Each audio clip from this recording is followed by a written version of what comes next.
Nap time over.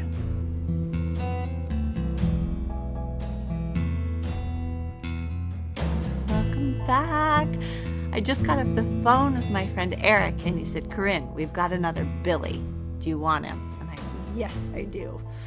So those of you, actually none of you know the Billy story. Billy happened before you guys even came along, or before I came along, or before we came together. Billy was a baby grosbeak, and we were over having a barbecue at a friend's house, and she said, oh God, this little bird got kicked out of the nest, and he's just crying and crying, and I guess he'd kind of like hopped under the deck, and we could hear him chirping, and so there were two of us that were animal lovers there that day, so we made it a mission to crawl under the deck and get the baby bird and then nurture the baby bird.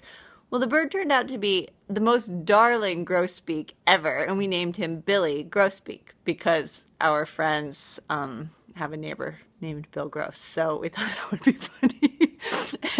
And so Billy Grosbeak, we co-parented Billy, and it happened that one day when Billy was, he was up and flying around, and he'd grown into a big bird. And I was out in the garden with Billy, and Billy would fly around in the trees and then fly back onto me, and then fly around and fly back onto me. Well, I don't remember the specifics of that day, but Billy never came back.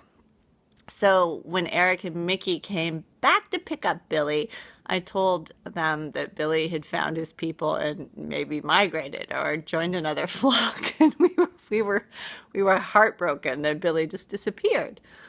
But this is fast forward a few more years. Glenn and I continually see lone grosbeaks around us in the garden, not far from where I'm sitting, just a grosbeak hopping around, and we know it's Billy. It snows up in Odell more often than you guys do down here. And if we're coming up that weekend, it's our neighbor plows our yard, our street, because we don't have city plowing, and sometimes plows our driveway if he's around. So he, That's a nice neighbor. it is nice, but sometimes My dad does. I'll just order something on Prime once a day to make sure that there's tracks down our driveway and back up, so that by the time we come down, because he's got chains on. Oh my gosh. That's awesome. That's a great idea. Is. And it's like a $5 salt shaker or something that he's bringing over to your house. Great. That's a great idea. Thank you. And I know it's terrible. No. Right? We all know it's terrible. No, That's a It's good not. idea, right? That's Yeah. a great idea. Thank And you. order them like one day apart, I everything. never would have thought about that. Do you want to come out? Nap time over. Oh, sunshine. Oh, I like this. I don't like to snuggle under the covers. Yum.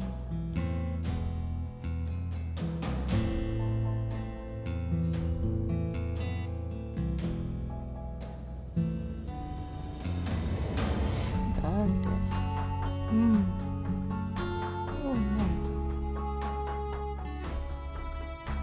Just taking off my shirt. So I'm really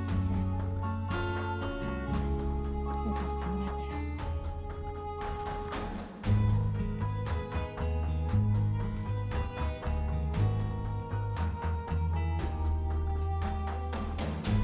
Hey everyone! Cute little bird.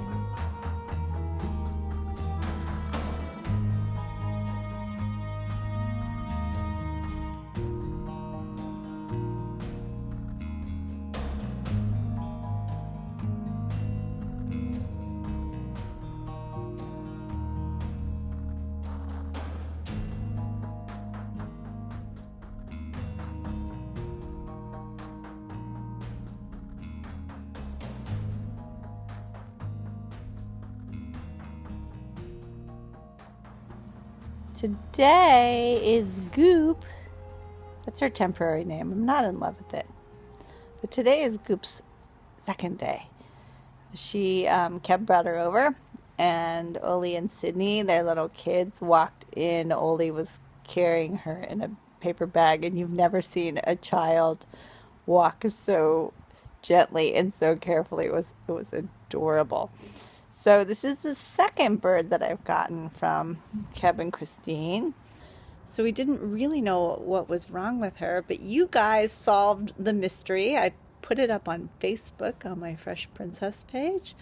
And a bunch of you responded immediately that it was conjunctivitis. It's basically kind of like pink eye for birds, and it's really common in finches. Goop is a house finch.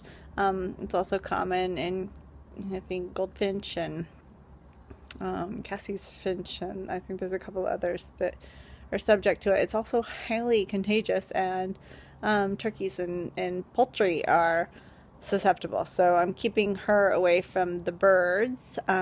She's quarantined in the house until she gets better, and then I don't go handle the birds after I've handled her unless I take a shower.